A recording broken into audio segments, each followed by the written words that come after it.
Bendito Deus. Pai do Senhor Jesus, meus irmãos. Queridos, por gentileza, pegue sua Bíblia, por favor. Abra ela comigo. A carta escrita por apóstolo Paulo aos Colossenses. Capítulo de número 2.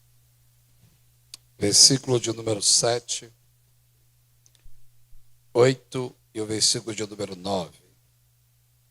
Quando os irmãos estão procurando, quero expressar meu sentimento de adoração e glorificação ao Senhor pela vida do pastor Carlos Natalino e a irmã Creuza, líderes deste belo campo, aqui na cidade de Isabel, é isso? Santa Isabel do Pará, comemorando 111 anos de uma bela história. 10 gerações, 11 por não dizer. Deus abençoe, todo charmoso no cabelo dele, né? Todo aí. Deus abençoe, pastor, obrigado. Me hospedaram na casa deles hoje, fiquei muito feliz. Deus lhe abençoe de uma forma toda especial. Louvar a Deus pela vida do seu genro, pastor Cleberson e a irmã Miriam, né? Me ofereceram até café hoje, com água. Deus lhe abençoe, obrigado pelo carinho e pela receptividade. Abraçando aos pastores, abraço os demais ministros que aqui congregam e os demais pastores que estão nos visitando. Louvar a Deus pela liderança e coordenação dos Gideões, pastor Gessé Farias. Quem é o líder? Gessé Ferreira. Isso mesmo, Gessé Farias, Ferreira, que está Farias aqui. Deus lhe abençoe, obrigado, desculpa o equívoco. E o nosso irmão Luiz Arnaldi, cadê ele? Ele está desde 2019 querendo me agendar. O bicho é persistente, viu?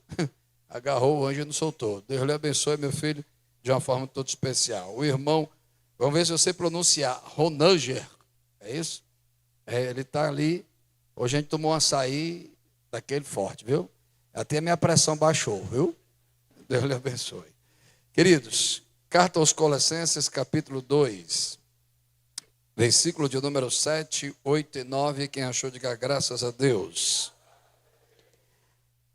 Arraigados e edificados nele, confirmados na fé, assim como fostes ensinados, crescendo em ação de graças, tendo cuidado para que ninguém vos faça presa sua, por meio de filosofias e vãs sutilezas, segundo a tradição dos homens, segundo o rudimento deste mundo, não segundo Cristo. Porque nele habita corporalmente toda a plenitude da divindade. Quem dá glória a Deus pela sua palavra. Direcione sua atenção para a epístola escrita por Judas, irmão do Senhor. É o único capítulo de número 1, versículo de número 3 e o versículo de número 4. Meu coração está ardendo, irmãos. E eu preciso entregar o que Deus tem falado ao meu coração. Epístola de Judas, versículo 3 e 4. Amados, procurando escrever-vos com toda a diligência acerca da comum salvação, tive por necessidade escrever-vos e exortai-vos a batalhar pela fé, que uma vez foi dada aos santos. Porque se introduzirão alguns que já antes estavam escritos para esse mesmo juízo, homens ímpios que converteram em dissolução a graça de Deus e negaram a Deus, o único dominador, e o Senhor nosso Deus, Jesus Cristo. Pode sentar, queridos, Deus os abençoe de uma forma toda especial. Confesso aos senhores e senhoras, amados irmãos em Cristo Jesus, que o meu desafio nesta noite é grande, mesmo com a total dependência que eu tenho da presença de Jesus, é que o tema que vocês escolheram, ou o texto-tema que vocês escolheram, está em um contexto de uma disciplina teológica que nós chamamos apologética, ou defesa da fé, ou a defesa da construção da nossa cosmovisão, ou da nossa confissão pública daquilo que acreditamos. E orando, fui, vim, e quis me deter só à expressão enraizados, ou raízes profundas, ou aqueles que têm fundamento. E o preletor, ou o pregador, ou o irmão que trouxe uma saudação que me antecede, tem muita graça, e é perceptível que ele tem uma chamada, e ele levou para aquilo que Jó disse da inquietação humana, da fragilidade humana, do capítulo 14 do livro de Jó. Outro também, que eu não me detenho bem, falou sobre a necessidade do Salmo 1, que é um louvor, que o homem, que bem-aventurado o homem que teme a Deus, medita na sua lei de dia e de noite, será comparado a um homem que tem raízes próximo a ribeiros. A metáfora das duas expressões que os preletores ou os irmãos que tiveram saudação antes de mim colocam, que a árvore, na sua estrutura fisiológica e na anatomia do seu corpo, e especificamente na parte da flora israelita do Velho Testamento, as principais árvores são videira, figueira e oliveira, que têm representações simbólicas da fé herdada de Israel.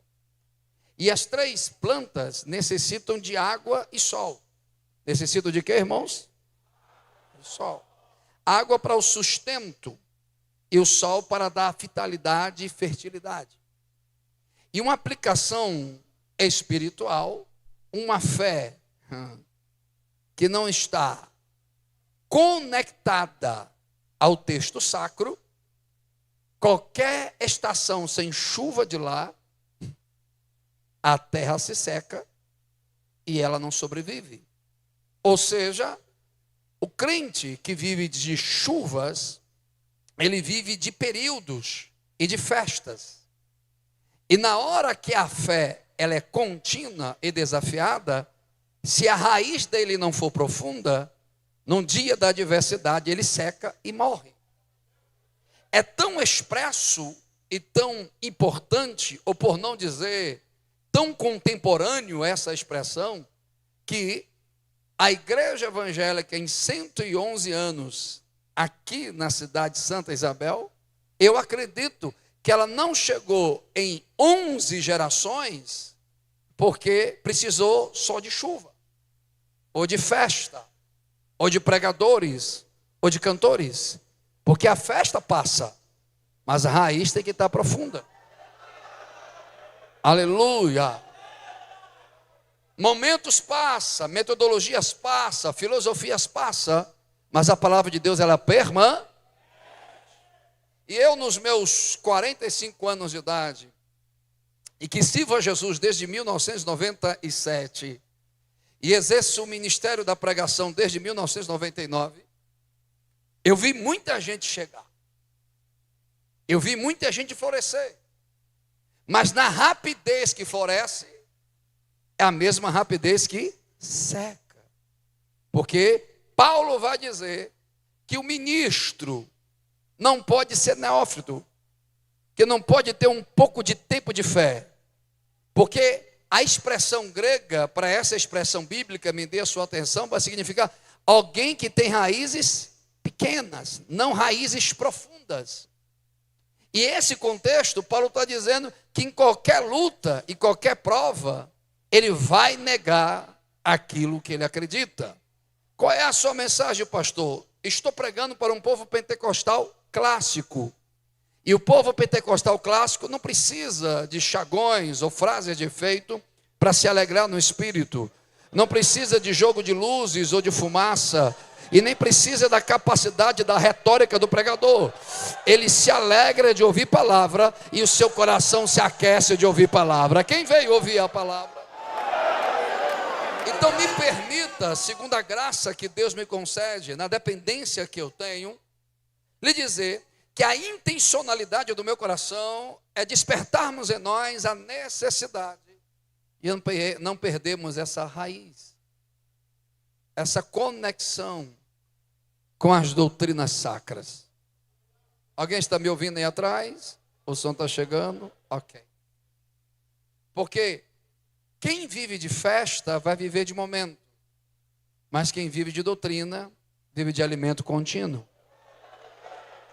Quem vive de festa, desculpe a comparação ou analogia um pouco vulgar, comum, agressiva.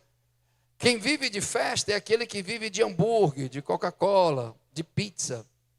Uma hora a conta chega, o inchaço chega, a falta de vitamina no corpo, o bucho fica inchado e o pau come.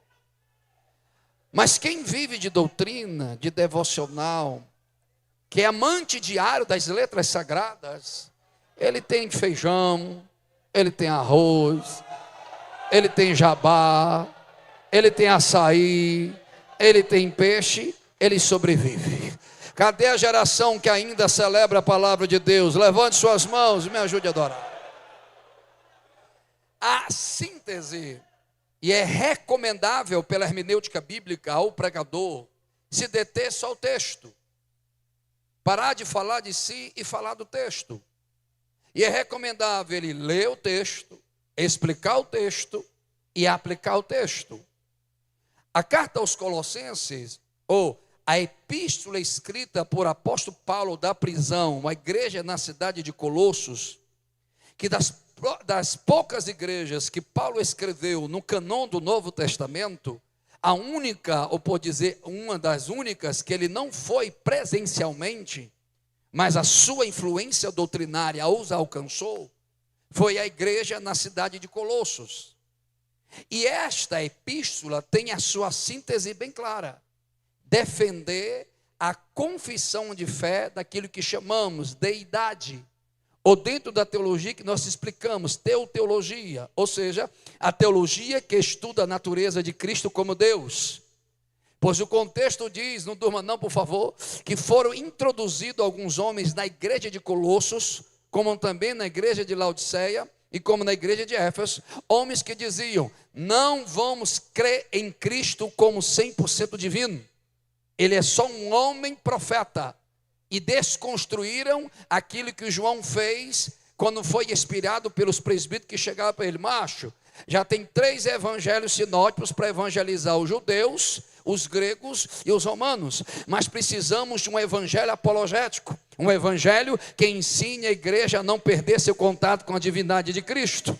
Aí você que é biblicista vai se alegrar, porque quando Mateus vai apresentar a biografia de Jesus aos judeus, ele vai apresentar na genealogia de Davi, ou seja, ele vai apresentar a biografia terrena de Jesus. Mas a igreja não conhece só Jesus na terra, a igreja conhece Jesus também do céu. Aí João, me dê atenção, vai dizer: então eu tenho que escrever assim: no princípio era o verbo estava com Deus e o verbo era Deus. Então a nossa cosmovisão herdada, ou a nossa confissão de fé pública herdada pelo texto sagrado, pelos apóstolos e pelos pais na fé, é que Cristo é 100% homem e 100% Deus. Mas os cabas sem vergonha, que não valiam uma cibalena vencida, desculpe a minha expressão regionalizada, que acho que alguém já percebeu que eu sou cearense, pela geometria craniana avantajada, e está pesando aqui. Então, há uma conexão que João é o último dos apóstolos vivo, e é o último arauto de deixar a herança doutrinária para a próxima geração.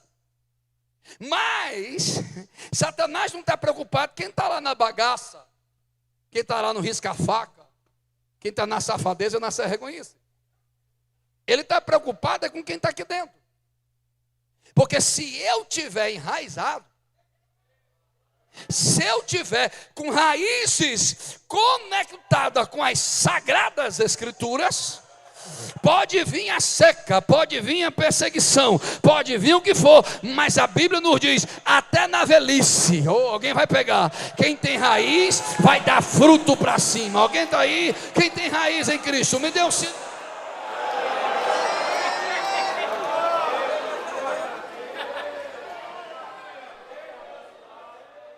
O contexto do capítulo 2, do versículo 1 até o último versículo do capítulo 2, Paulo traz a dissertação dizendo, vou usar uma linguagem bem cultural, porque o cearense ele já cresce falando inglês.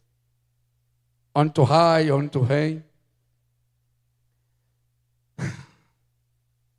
Paulo traz a expressão dizendo: olha, Colossos, irmãos, está na hora de vocês despertarem, deixarem de ser meninos, para que não se tornem presa fácil, olha para cá a coisinha de Jesus, de qualquer nova filosofia ou ideia sobre Deus, ou qualquer novo tipo de pregador.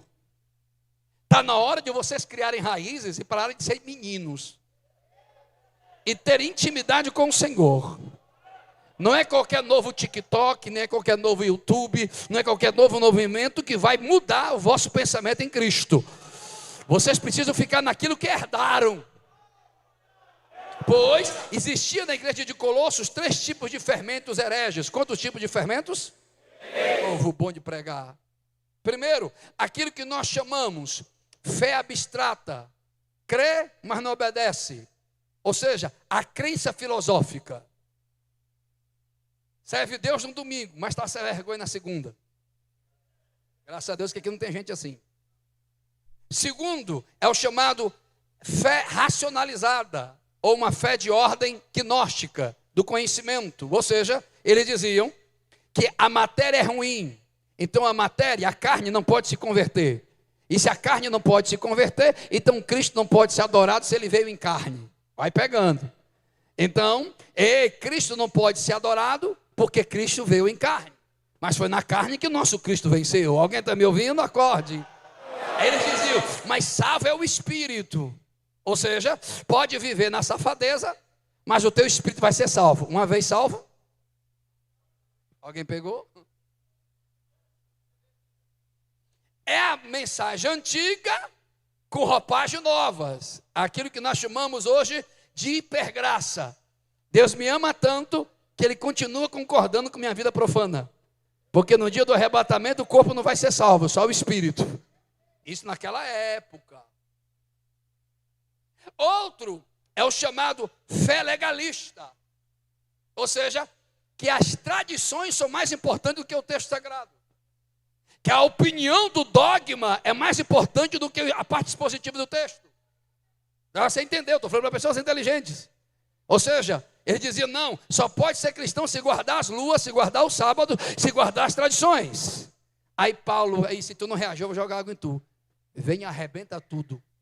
Porque ele diz assim, não vamos nos tornar presa fácil, para que a nossa fé não venha a ser devorada por filosofia, interpretações erradas e legalismo. Porque não somos mais meninos levados por filosofias, mas somos homens. Tem alguém acordado aí? Temos estatura de varão. O que Paulo quer dizer no grego? Estatura de homem de guerra. Estatura de homem que pode levantar a espada, dizer, não, aqui não vou ser presa, eu não vou ser vítima, eu vou ser alguém que crê, eu estou enraizado, pode bater o vento, pode bater a perseguição, mas eu não nego o meu Cristo. Cadê essa geração aqui? Me ajude a pregar, me ajude a pregar, me ajude a pregar. Então Paulo envia uma epístola através de Tíquico, através de Onésimo e Epafratas, dizendo, vocês 3 têm a responsabilidade, hoje é a noite dos homens, né? Então as irmãs só vão assistir. Parafraseando, esses 3 machos que têm postura de um verdadeiro macho, não trai a esposa, não trai a fé, não trai ministério. O seu estilo de vida revela o tipo de fé que ele vive. Aonde ele chega e o que ele faz revela o tipo de homem que ele é. Paulo está dizendo, são homens que devem honrar as calças. Pastor, não estou gostando, o problema é seu. Estou me sentindo ofendido. Quem se ofende ouvindo as verdades do Evangelho é porque vive de máscaras de mentiras. Mas aquele que vive pela verdade do Evangelho celebra o Evangelho.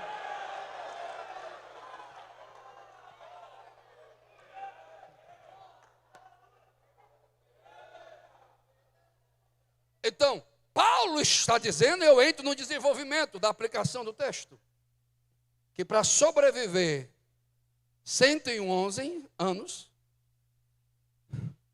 no meio de novas ondas, no meio dos novos gnosticismos, alguém foi plantado por Cristo.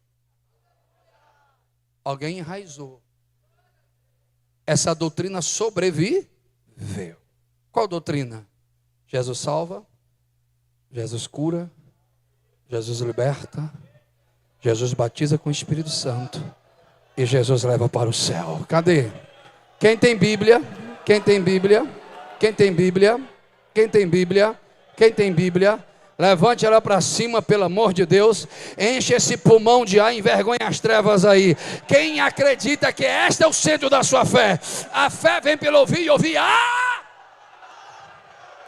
Passa-se os céus, passa-se a terra, passa governos, passa primeiro século, passa a era das trevas, passa a Primeira Guerra Mundial, Segunda Guerra Mundial, passa a pandemia, mas a palavra do Evangelho ainda permanece. De que bigawa, de que no rabalaçawa, é bibaracominação.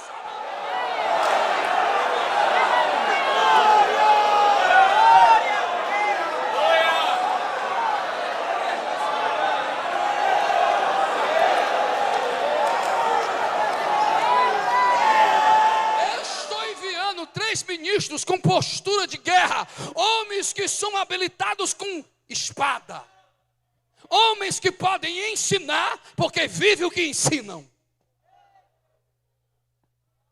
homens que podem dizer, sou referência, os meus filhos podem olhar para mim e não se envergonhem de quem eu sou na igreja, porque quem eu sou na igreja é reflexo de quem eu sou em casa.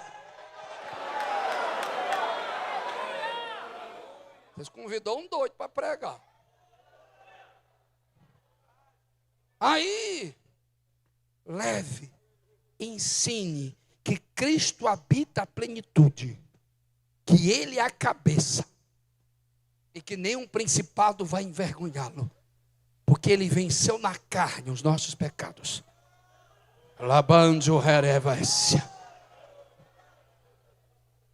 Então eu entendo. Se tiver mestres, e eu acredito que tem pessoas com mais capacidade teológica, intelectual do que eu, o meu coração é ensinável. Eu lhe dou a liberdade a me aconselhar após culto. Mas não venha com a sua opinião, venha com o texto.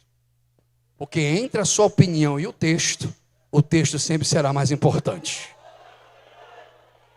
Então Paulo está buscando a dizer que a igreja precisa ter uma postura de não aceitar novos ensinamentos, nem o legalismo, nem o liberalismo e nem a filosofia. Eles precisam estar enraizados. Continua ou os irmãos vão dormir? Posso continuar? Tem certeza? Ok. Aí me leva Paulo a dizer que esta igreja tem que ter essa postura.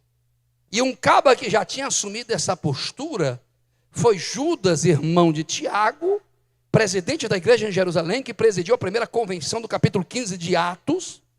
E este é despertado pelo Espírito de Deus a dizer: eu queria escrever uma carta sobre soteriologia, doutrina da salvação, justificação, regeneração, santificação, adoção, todos os pilares da salvação eu queria escrever.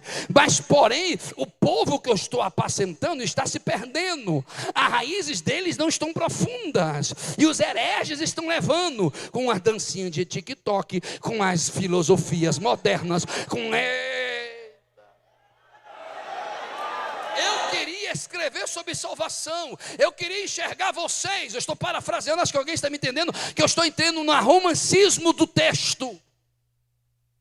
Queria pregar hoje para a gente sapatear, para a gente entrar na unção de ninja, para a gente rodopiar. Mas línguas estranhas não defendem o jovem cristão na faculdade. Línguas estranhas não nos defendem em um púlpito onde colocamos políticos ímpios para falar da nossa história.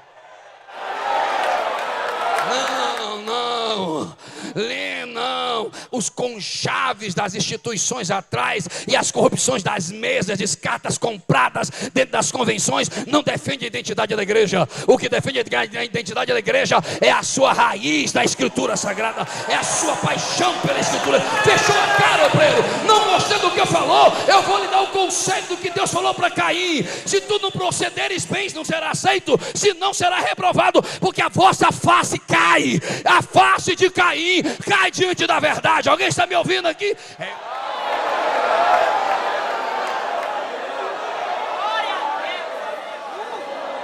Dá uma olhadinha ao redor de você aí. Olha para a cara desse crente. Você é educado, você é liberto. Dá uma olhadinha aí, irmão. Tá bem mesmo? Como é que está a sua cara, irmão?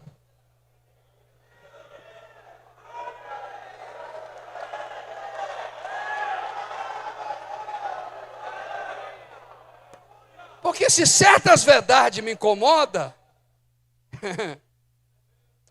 ou meu ego está inflamado, ou a verdade de quem eu sou está sendo revelada.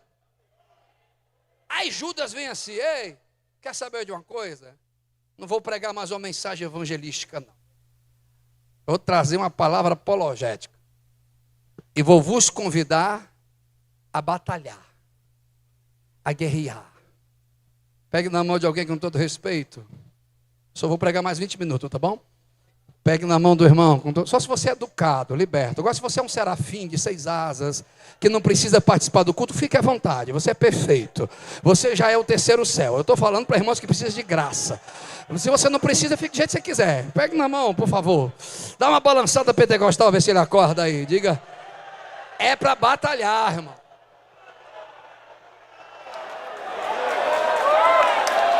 Ou seja, o politicamente correto não pode ser aplicado em um trono, em uma tribuna que é o evangelho é pregado.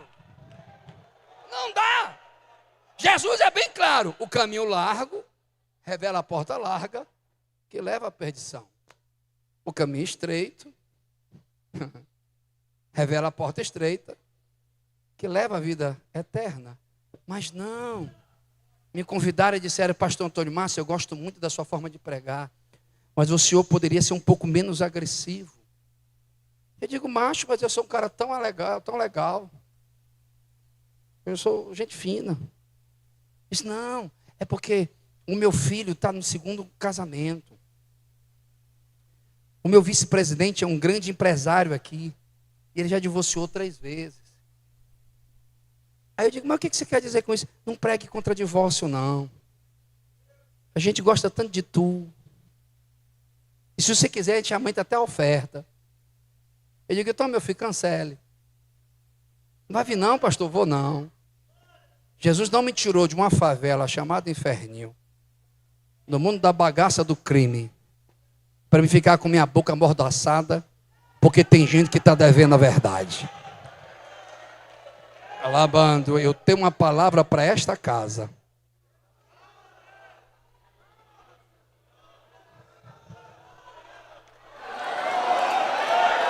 Jesus levanta quem Ele quer. Ele separa quem Ele quer. Tem homens querendo ser dono da igreja. Homens pode ser dono de tijolos, pode ser dono de som, mas não é dono do corpo lavado e remido do sangue de Cristo Jesus. Cadê essa igreja viva? Levante as mãos ao céu, enche essa casa de adoração, pelo amor de Deus, enche!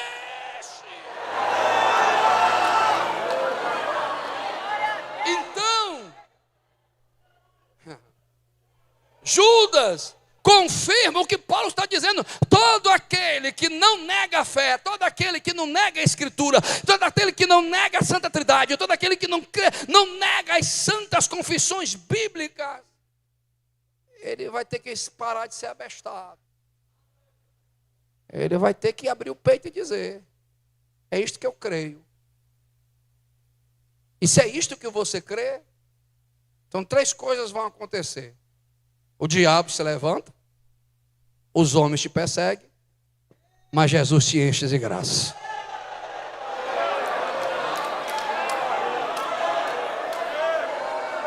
Vou perguntar 3 vezes. Na cidade de Santa Isabel do Pará, Aleluia. Num dia 13 de novembro de 2025, às 21h22, ainda existe alguém que diz: se tentarem devorar a minha identidade, se tentarem devorar a minha fé, se tentarem devorar a minha doutrina em Cristo, eu vou me levantar e dizer: estou pronto para a guerra. Tem ou não tem? Tem ou não tem? Então que o espírito que eu estou sentindo da parte de Deus, a autoridade que eu estou sentindo pela paixão das Escrituras, incendeie alguém no meu, deixa arraiar agora. Cadê os guerreiros? Cadê as guerreiras? Cadê os guerreiros? Cadê as guerreiras? Cadê os guerreiros? Ei!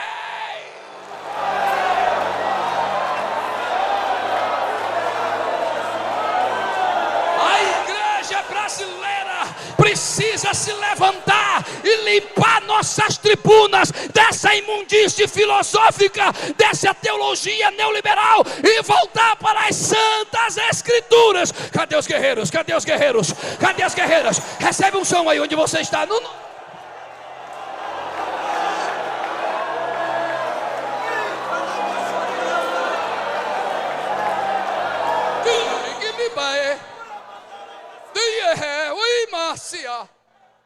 Pode sentar, queridos. Posso ir mais 20 minutos? Posso? Vocês não mandam não, quem manda é ele. Pode ir mais 20 minutos. Eu entendo que na parte expositiva da Epístola de Judas, que é uma carta apologética, segundo alguns teólogos, que é conectada à segunda epístola de Pedro, que Pedro vai dizer: vai surgir falsos mestres, mas Judas vai dizer: já se introduziram. Alguém está aí? Pedro estava dizendo em um futuro próximo, mas Judas já estava enfrentando. Aí ele disse: então pera aí, a carta de Judas é um alerta urgente e profético. Seu autor, o seu irmão e servo do Senhor Jesus, escreve em um tempo em que estava sendo corrompida a igreja pelos falsos mestres. Isso lá atrás. Deixa eu perguntar aos irmãos, os irmãos são educados. Essa frase, que a Bíblia tem que ser atualizada, é na época de Judas ou nessa época? Estou fazendo a pergunta, para de ignorância, responde.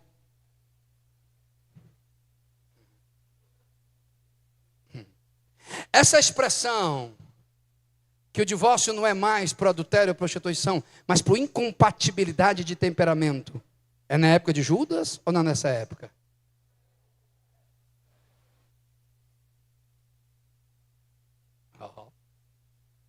Estou gostando de pregar aqui.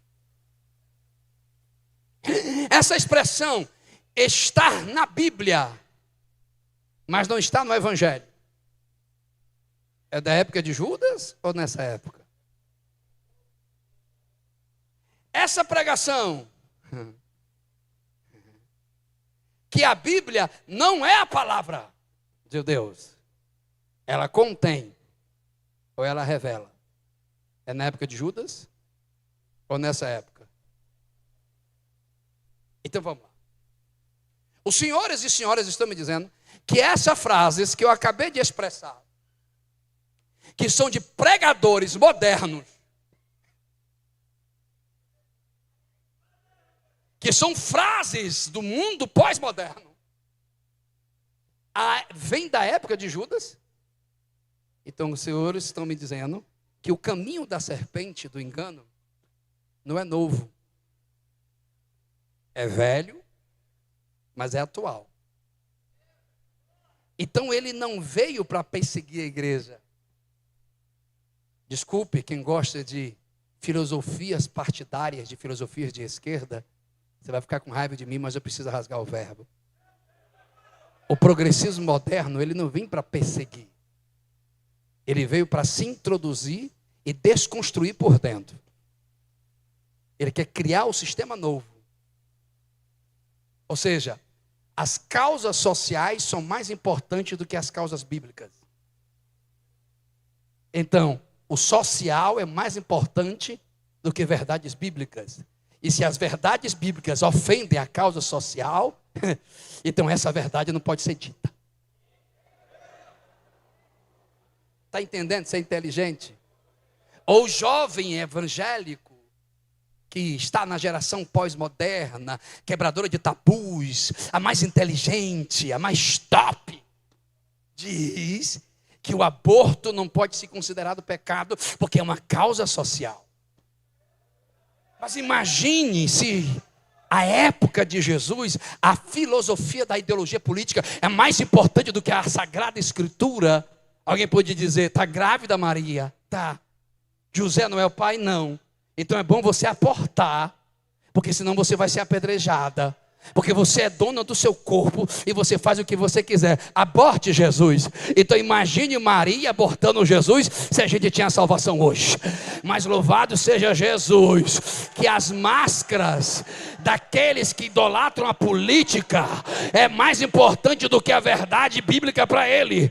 Mas se a minha verdade bíblica não for mais importante do que a minha ideologia política, eu nunca conheci Jesus. Mas aquele que conheceu Jesus vive pela verdade, anda pela verdade, enaltece a verdade. Quem vem comigo? Quem vem comigo? Quem vem comigo? Conhecereis a...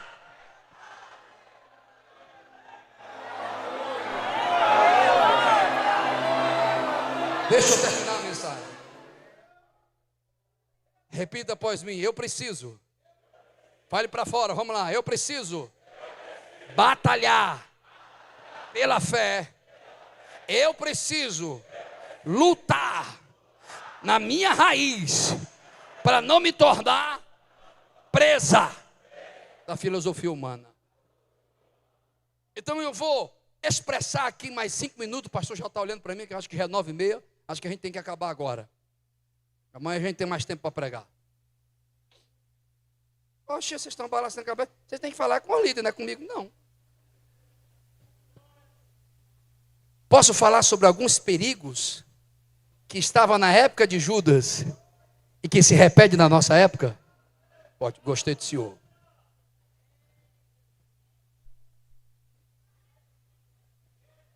É charmoso o cabelo dele. Primeiro, relativismo espiritual. Ponto. A ideia é que tudo é relativo, ou seja, que não existe uma verdade absoluta. Tudo é verdade. Ou seja, as frases que eu falei aqui não podem ser consideradas mentiras, porque não existe uma verdade absoluta. E essa filosofia não é de agora. Pilatos chega para Jesus e diz, qual é a verdade? Tudo é verdade. E o que é verdade? Mas a galerinha, aqui não, graças a Deus que o irmão já está no terceiro céu, que quer ser considerado crente legal.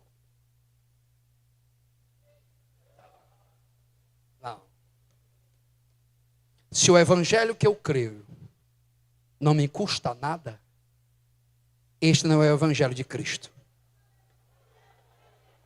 Eu estou tremendo, pastor. Porque entre qualquer escola teológica, entre qualquer filosofia moderna, entre qualquer opinião de qualquer pensador, nenhuma escola, nenhuma teologia, nenhuma filosofia, nenhum homem tem autoridade para julgar a Escritura. Mas a Escritura tem todo o poder para julgar qualquer tipo de opinião. Eu vou fazer de novo, porque eu acho que alguém vai vir comigo aqui. Conhecereis... Eita, passa-se os céus e a terra, mas essa verdade permanece. Cadê? Cadê os pentecostais clássicos? Segundo perigo, o segundo meio que o diabo usa na filosofia dos homens, tentando devorar a nossa raiz em Cristo, é a aversão à igreja e à autoridade espiritual. Vou falar baixinho. A cumplicidade com o pecado do anjo caído. Ou seja, não precisa mais congregar. Não precisa mais respeitar a autoridade. Eu vivo do jeito que eu bem quiser. Eu não devo a ninguém. A igreja está falida. A igreja está desviada. Todo pastor é maligno. Deus está pegando alguém aí. Porque todo rebelde caído, ele maximiza os erros dos outros para justificar a sua forma profana de viver. A igreja institucional, organizada por homens, ela é sujeita à falha. Mas o corpo invisível de Cristo permanece. Entre essas 800 pessoas, vai ter uns safados, uns sem vergonha. Mas vai ter homens e mulheres lavadas, remidas pelo sangue de Jesus. Quem me ajuda a adorar? Terceiro perigo, a distorção da cosmovisão, ou seja, a adaptação do evangelho à filosofia dos homens. Vou tirar o microfone que a gente está estreando da mensagem. Volta para cá. Ah, pastor, você está pregando complicado. Mas a Bíblia te aconselha a crescer na graça e no conhecimento. Pastor, você está pregando que eu não estou entendendo. Você está entendendo sim. Hoje, irmãos, eu estou com medo de perder os membros da igreja. Eu estou com medo de perder a receita da igreja. Então vamos adaptar o evangelho à necessidade deste tempo. Sim ou não? Sim ou não? Vamos lá. Está sendo gravado, tá? Tá. Então eu vou usar uma linguagem para ninguém, para que eu não seja processado depois. Hoje o relacionamento não natural, e a Bíblia condena, hoje está sendo adaptado. Hoje, eita, o divórcio está sendo adaptado. Hoje, fazer aliança com políticos ímpios está sendo adaptado. A filosofia do engano é falar uma verdade e introduzir uma mentira. A serpente falou uma verdade: se tu comeres desse fruto, conhecereis do bem e do mal, mas não morrerás. E qual é a estratégia do diabo? É pegar verdades e adaptar a mentira.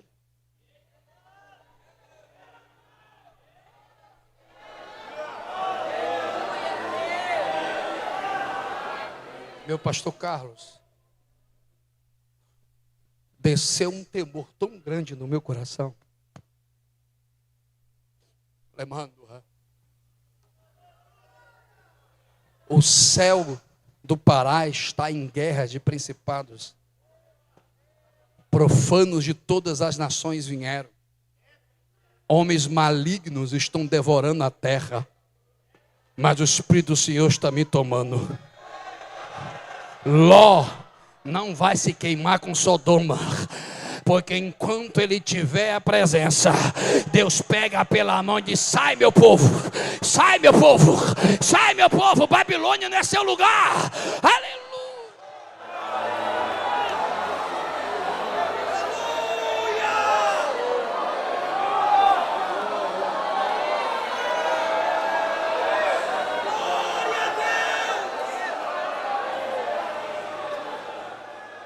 Eu não consigo terminar essa mensagem. A minha carne está tremendo. E o temor me invade. Porque o Senhor está dizendo: aquilo que foi semeado em lágrimas, em santidade, e a qual os homens tentaram profanar, o Senhor desta casa está com um prumo, e aquele que tiver de engano será envergonhado, mas aquele que tiver fiel, é hoje que Deus vai te renovar. Que visão linda, Espírito Santo. Tem uma nuvem de glória de Deus descendo na casa, tem um revestimento de Deus descendo.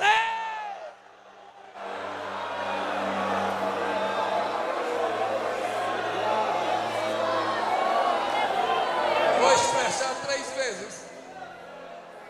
Não venda a graça que foi paga por um alto preço. Não venda a graça que foi comprada por um alto preço, porque ficarão de fora os mentirosos, os cães, os idólatras, os que adulteram, os sodomitas, ficarão de fora os feiticeiros, ficarão de fora todo aquele que tenta adaptar o evangelho a uma vida profana. Alguém vai receber o que eu estou recebendo de Deus. Mas bem-aventurado é o homem que lava as suas vestimentas no sangue do Cordeiro. Espírito Santo, eu te suplico agora, aonde tiver um adorador neste ambiente que sonha com o céu, aonde tiver um verdadeiro adorador que não nega a fé, enche ele da tua graça agora, Espírito de Deus, enche ele da tua graça.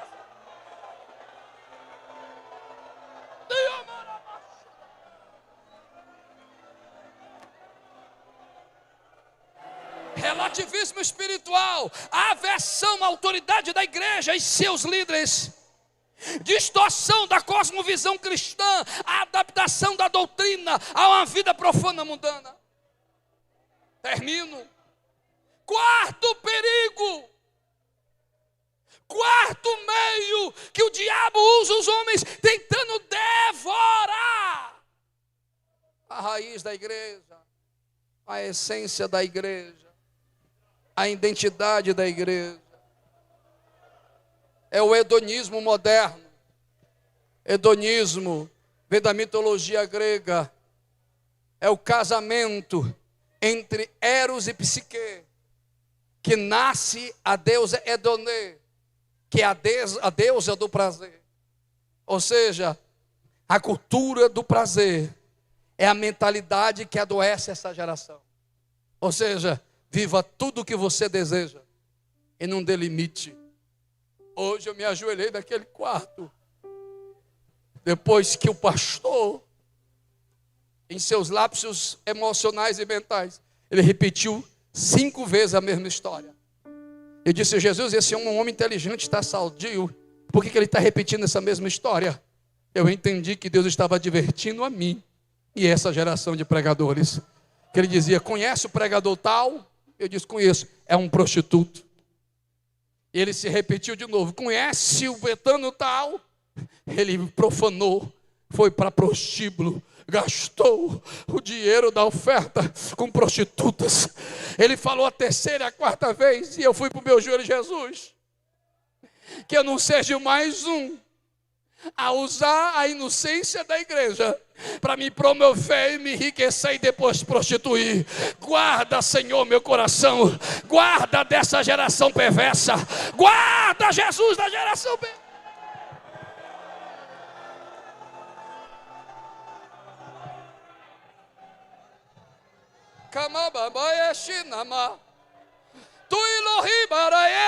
Se tiver algum coração que ainda tem temor de Deus nessa santa casa, recebe graça, eu não. Mas para cair, basta estar em pé. Mas o Senhor está me tomando. É melhor confessar a tentação do que depois confessar a queda. Deus lhe trouxe de volta, porque haverá uma limpa. E antes da sua descanso, há um prumo na tua mão.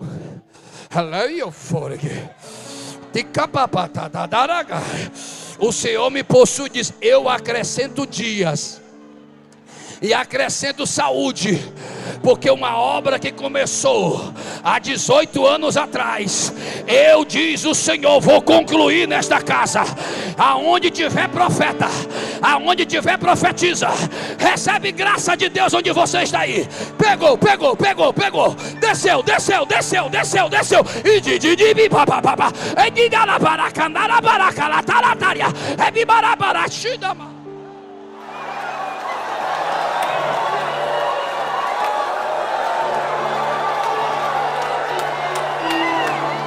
Melhor confessar a tentação.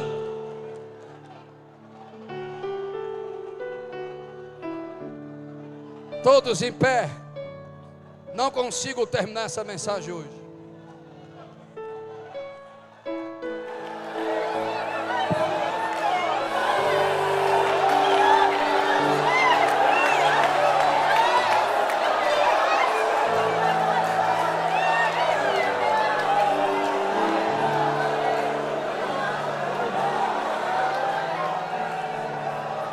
Sabe quando a gente faz aquela faxina, que a gente vem com aquele jato que tira sujo até do canto?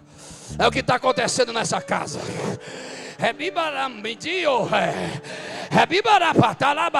O Senhor manda vos dizer: não tenho orado nesses 3 anos e meio, minhas servas. Não tenho mostrado, diz o Senhor dos Exércitos. Chegou o tempo, diz o Senhor. Chegou o tempo, diz o Senhor. Chegou o tempo, diz o Senhor. Chegou o tempo.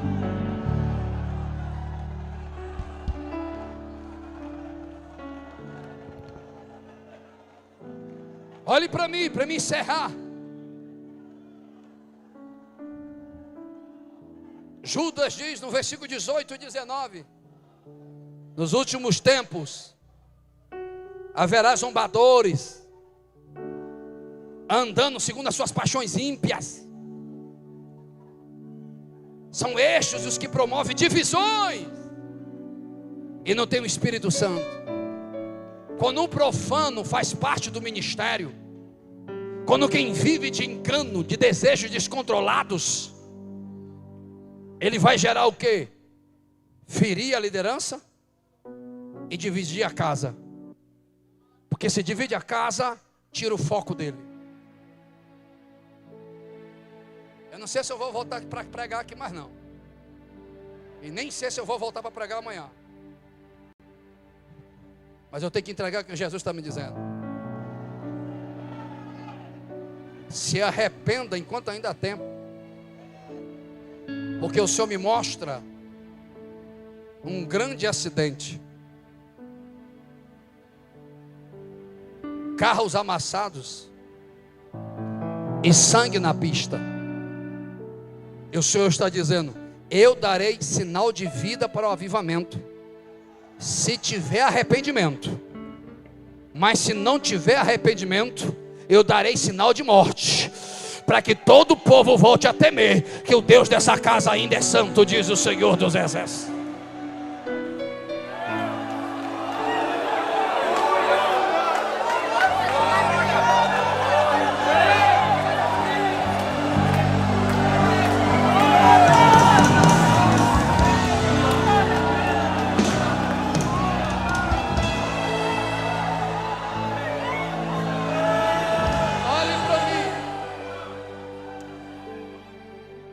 Quais são as características desse tipo de homem? Quais são esses tipos de devoradores de identidade doutrinária? Judas destaca. É o caminho de Caim, é o erro de Balaão e a rebeldia de Corá. Toda doutrina atacada de uma igreja, toda coinonia, harmonia. Pastor, eu não estou entendendo a mensagem. Você está assim. Ah, pastor, você está exortando demais. Desculpe, mas esse que vos está pregando não é só um itinerante. Eu dirijo igreja desde 1999. Então eu não tenho só uma palavra teórica, eu tenho uma palavra prática.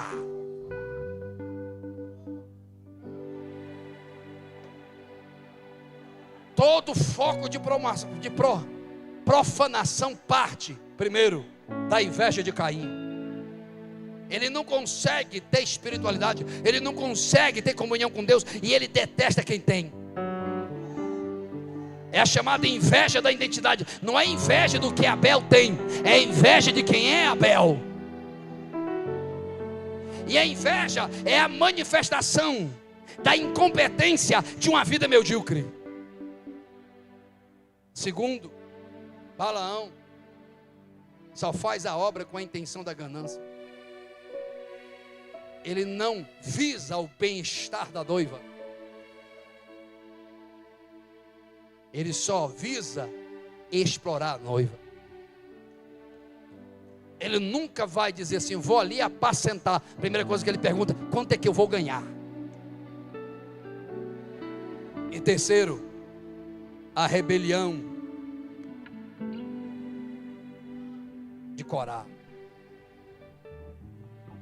Todo espírito de rebelião caia por terra hoje, Jesus. Antes do Senhor chegar, já tem reuniões paralelas de como vão boicotar o vosso trabalho. Mas o exército que está em oração,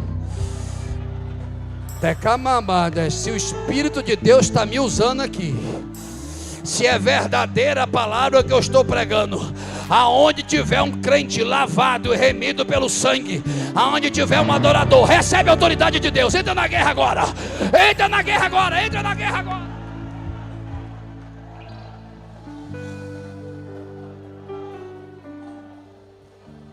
O juízo de Deus começa pela casa do Senhor. 1 Pedro capítulo 4, versículo 17. A profanação no nome de Deus, seja no altar, seja na política, seja aonde for, será julgada. E em breve a medida da profanação chegará ao trono do juízo de Deus. Mas vamos orar. Aqueles que batalham pela fé é um Noé. Aqueles que batalham pela fé, alguém ainda está no culto? É um Ló. Aqueles que batalham pela fé é um Neemias. Ei, Noé, tá doido, tá abestado, se adapta. Não posso. Deus me deu uma mensagem e eu não posso mudar essa mensagem. Deus me deu a medida da arca. Deus me disse como é que eu tenho que fazer. E entre agradar os homens, eu prefiro agradar. Cadê o Noé dessa geração? Cadê esses Noé dessa geração? Cadê Ló? Ló, eu prefiro perder tudo do que perder a presença dele. Cadê essa geração? Cadê essa geração? Ló, a alma dele, disse Pedro, se perturbava pela profanação que existia. E último lugar para a gente orar.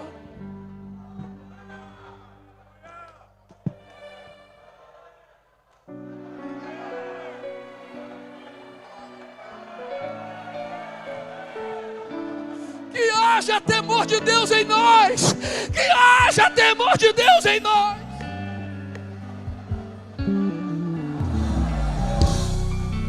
Essa geração precisa de Neemias.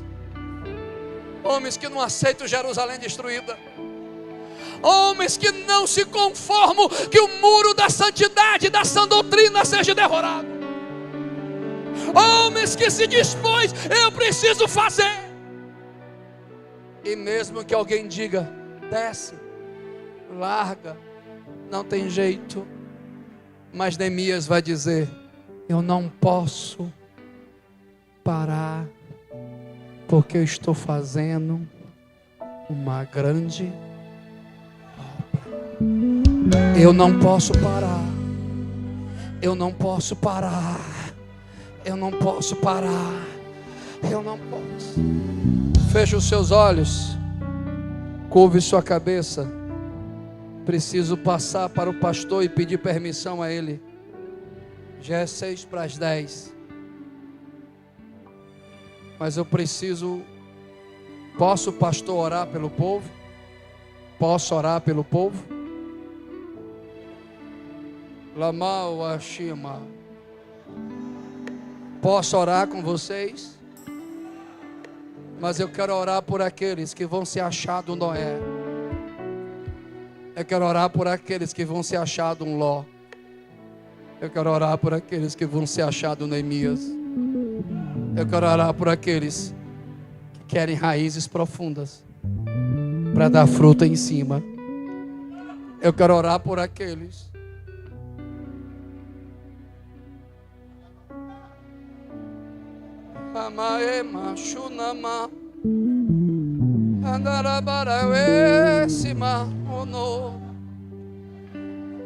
eu quero orar pelos aqueles que vão batalhar pela fé. Eu vou orar por aqueles que não vão negar a sua fé. Eu quero orar por aqueles que vão sair desta noite revestidos de autoridade e que não vão abaixar sua espada.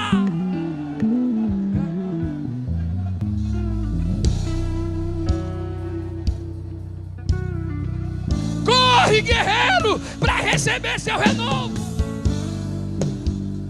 Canta, meu filho.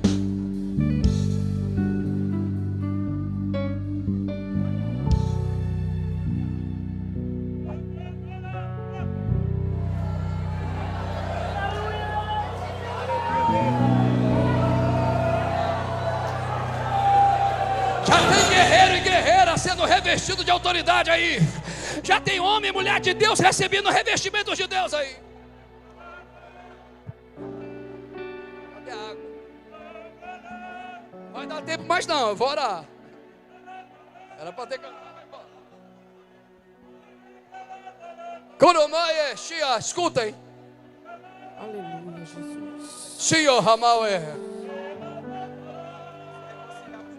Aleluia. Eu sou o Senhor que sou santo. Eu sou o Senhor dessa casa. Eu sou o Senhor da tua família. Eu sou o Senhor dos teus filhos. A vossa fidelidade, diz o Senhor, não é em vão na minha presença. Eu vou receber a vossa adoração e estou visitando a vossa casa, diz o Senhor, diz o Senhor, diz o Senhor. Já tem vidas reconciliando sem um apelo. Já tem vidas voltando para Jesus sem fazer o apelo.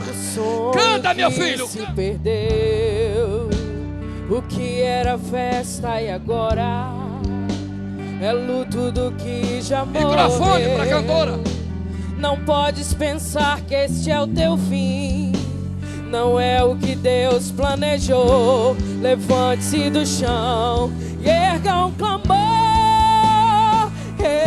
Restitui, eu quero de volta o que é meu. Sara-me. Deus quer usar alguém no meio do E arraial põe aí. teu azeite em minha dor. Restitui e leva minhas águas tranquilas. Lava-me e refrigera minha alma. Restitui. Abra suas mãos.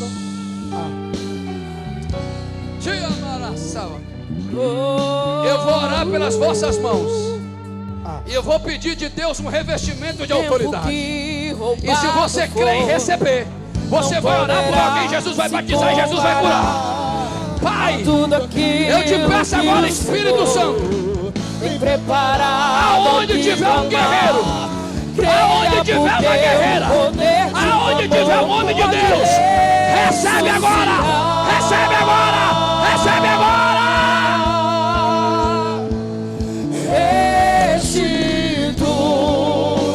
Eu quero de volta o que é meu. Pegou. E põe teu azeite em minha dor. Restitui e leva minhas águas tranquilas. Lava-me. Recebe poder de Deus aí, guerreiro. Recebe poder de Deus aí, guerreira. Alma, restitui. Eu quero de volta o que é meu. Sara-me e põe teu azeite em minha dor. O Espírito de Deus está tomando alguém. Restitui. O Espírito do Senhor Deus está enchendo alguém. O Espírito do Senhor Deus está tomando alguém. Lava-me, Senhor, e refrigera minha alma. Restitui.